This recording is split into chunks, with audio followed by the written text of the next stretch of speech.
Hi, I'm Joan Sparks from Fltue Pro Shop, and today we're really honored to bring Ervin Monroe to Delaware to talk about Muramatsu Flutes and show an incredible array of flutes and let folks come in and try them. So welcome, Erv. Hey, I'm so happy to be here. Good, good. This is great. I've been wanting to come and see your shop. You've got a great place here. Thanks.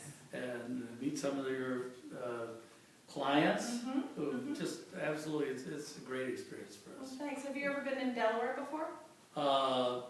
Maybe late at night. You drove through one I day? think I took a train through or something. You took a train through. Well, we're 3 counties, but we're strong. Yeah, no, it's so far it's been a delightful place. It really is. Fabulous. Happy Well, to be here. I guess you and my teacher were the very first people in America, flutists of stature in America, to play the Muramatsu flute. I believe that's true. I remember meeting Murray right when he got his first silver flute, Muramatsu, and then later, of course, he got a gold instrument. And he was great. I talked to him one time. He said, "Well, I was playing it, and it just sounded better than what I've been playing." So I, nobody knew that much about it, but he said, it was obvious choice for me. Yeah, yeah. And he played it and sounded wonderful on it, and really always enjoyed being around Murray. He was, Oh, what a funny individual. oh yeah. You always knew, and we're talking about Murray Panitz, the legendary former principal flutist of the Philadelphia Orchestra. And I learned early on that if I had a good joke at the beginning of the lesson, I'd have a fabulous lesson. So I would scout for jokes. Right. Get a good grade for the day. Exactly, exactly. And if he liked something, he would laugh so hard he'd hold his sides. And it just, it's very rewarding also to get him to laugh at a good joke. I recall doing an interview of him. We had a little thing back then called the Muramatsu newsletter. Oh, yeah. And I interviewed him a couple of times, and he had some really great things to say about ideas, musical ideas, and tonal color, and kind of getting to know each note. Right, right. It was really very inspirational, and of course, the Philadelphia Orchestra used to come every spring to Ann Arbor, Michigan. Right. So I would sometimes go over to Hill Auditorium, and after the concert, we'd go out and have dinner. Oh, great. With the guys in the Philadelphia Orchestra. Yeah. But he was a delightful man. Definitely. Really, it was a pleasure knowing him. Absolutely. And when he started playing Muramatsus, those of us who were his students then realized that when we heard him, next to what we were currently playing, there was just no contest. Oh, well, that was the beginning of Muramatsu in the United States. When I originally was trying to help an importer find an instrument to import, finally, what happened to me is I kept going to a lot of these trade shows, and I just couldn't find anything that I thought was top notch. And one day I had a student call up. It was from New York City, Juilliard actually. And for his project, he was going to all the different cities and taking a lesson from the principal orchestra players. That's pretty interesting. And he came in and they started playing, and I'm sitting there and I'm listening, and finally I said, "What kind of flute is that?"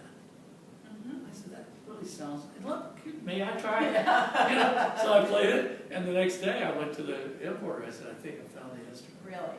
Oh, that's a great story. Yeah, and that's what happened. And it took a while to make contact because back at that time, the Japanese companies all went through trading companies. Oh. So if you tried to find a company by the name of Muramatsu, you didn't. It was actually Dai Trading handling it. Oh. But we tracked it down. Oh, great. And the rest And is then, history. and then it was great that when somebody like Murray started playing the instrument, it immediately started becoming popular. Absolutely, In yeah. the country, just having that kind of artist exposure. And he advocated for the flute. He liked it that much.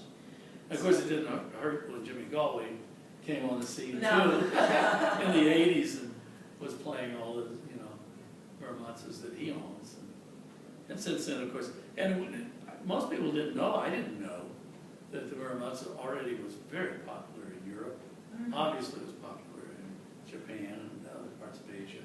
Very big in Korea, and but it was relatively unknown in the U.S. How about that? And it exploded really onto the market. Yes, it really did. It really did.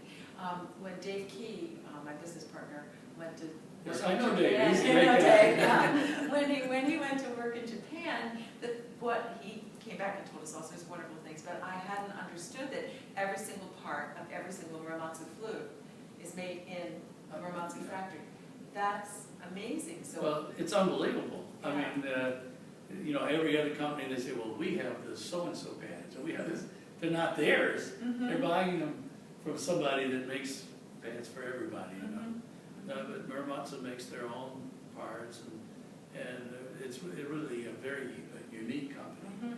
And of course, our favorite thing is the fact to tell everybody it's a family-owned company for 90 years. Yeah. You know, I think there's only one other company on the scene today that has been making flutes longer, but they've had like 3 or 4 different owners. Right. And now are not, you know, a family-owned, of course. And then our slogan is "Come join the family." Yeah, I love that. Because really the company, they're really wonderful people, and I met Mr. Osamu Muramatsu back when I went to visit Japan in 1975, and they were so hospitable to us. Oh. I can remember the wonderful time we had there, but also we had a great time talking about flutes Mhm. and what Americans like to play and what they would like to hear. Mhm. And of course, they have the philosophy that, you know, we always have to get better. We always want to do what the player wants, not what we want. Mhm. Mhm. And so they're into it from a music standpoint. Right. Yeah. But they, having worked with them all these years, and since I took over the distributorship, I could say they are like a family. They're very supportive. If we have problems, if we talk about it, you know, we discuss it, and it's a family thing. So we try to carry on their tradition. Hiroshi Aoki is one of their top engineers, and he always says, "Ervin, all flutists are our friends." so Yeah, exactly. So it doesn't matter what the flute player plays. If they're flutists, we want to get to know them Exactly. and find out what it is they like, and because that's ultimately going to determine the quality of the Muramatsu flute. Well, for us, the fact that the company pays attention to things like that is really important as a dealer, because it lets us say to our customers, listen, for instance, the SR flute, you know, you said to us, we would like a Muramatsu with soldered tone holes. Now we have one, and that's Yes. very exciting, because I think the one I played today is probably about the best silver flute I've ever played. Well, It's thank you. really That's remarkable. great. Well, I like the way they're cutting the head joints now too. Yes. That's a recent thing, that they've changed something very, very small, minute change can make such a huge difference. But they're studying and getting ideas at all times. Mhm. And of course, my original role with the company was more as a consultant to tell them about, and I there for a while, I don't think I was, you know, giving them enough input. And Sakabe-san, he was the head of the export division of Muramatsu, one time says, "Ervin, you must tell us. If you don't tell us, how can we know?" Yeah, that's You know, very true. so I always try to listen to what people are saying, but they do. And now, of course, with today's internet and travel and everything's much closer. Mhm. You know, you feel like you really know them as friends and participants at all the major conventions, and they have been training technicians Mhm. at our shop, our Mhm. distributorship location, which is always great, so we see them there. It And makes a huge difference. they go through because we stock instruments for all of North America and some of South America too, you know. And so we have a large inventory. We probably have the largest inventory of Muramatsus in the world. That's why you can get your customer a flute in 48 hours. Yes, which has But, happened. and people will say, well, gee, so-and-so, they have a back order, they have to order and wait. Mhm. We've already ordered and waited, Mhm. Mhm. because Yeah. every flute we have is nothing we can get sooner than 4 months. Yeah, right. And that's the EX, and even then, half the time we can't get enough. Mhm. Right. Because we have run out twice this year. Oh my goodness, yeah, they fly off the shelves. Yeah, well, you don't know, because we're trying to, anticipate the market. Right. So, but we do have, Americans are very lucky that they have this large selection that is available. Yes.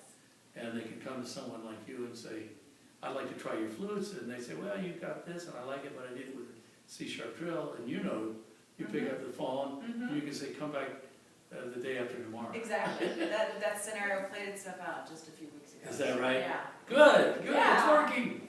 Well, thanks for coming to join us, Ervin. This is a fun talk. Hey, well, not only as a business partner, I have to say, you're a dear friend. Oh, thank you. We've known each other a long time. A very long time.